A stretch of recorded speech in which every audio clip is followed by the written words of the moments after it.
Hey, what's up, everybody? This is Pastor G here, and I just want to give us some words of encouragement today as we're facing this pandemic, this coronavirus that is really affecting many lives.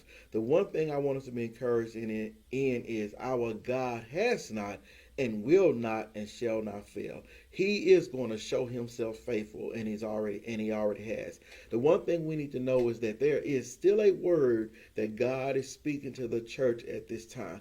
There's still a word we need to learn as many churches are having to go online, and many churches are having to find innovative ways to keep service going. And so, but there's a message in the midst of this for the people of God. The Bible teaches us that we need to have an ear to hear what the Spirit is saying to the church. And I pray that our ears are open and we're in tune. And even once God brings us out of all of this, I pray that we will continue to hear what the Spirit is saying to the church. You know, these two phrases, social distancing and self-quarantine, I believe they have a greater spiritual meaning than they do just the natural. And let me say this, there's nothing America can do to solve this problem without God.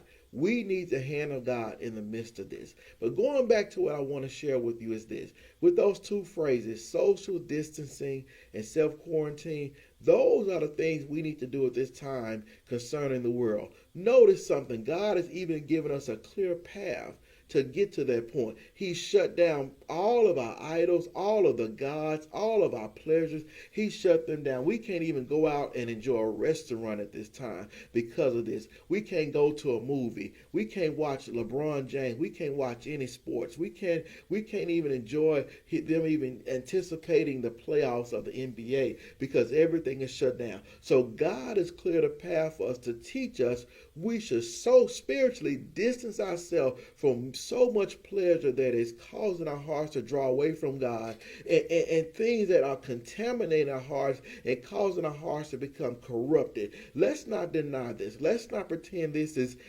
doesn't exist.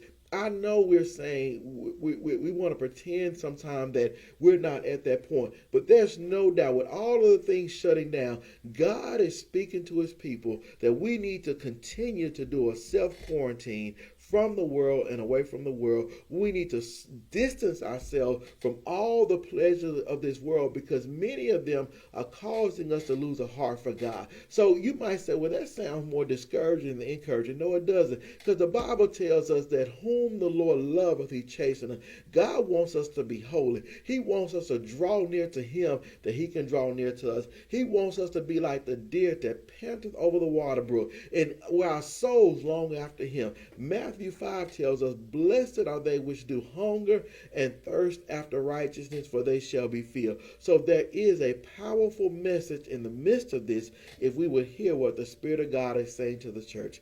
God bless you. Stay encouraged, and remember, use this time to draw near to our holy God. God bless.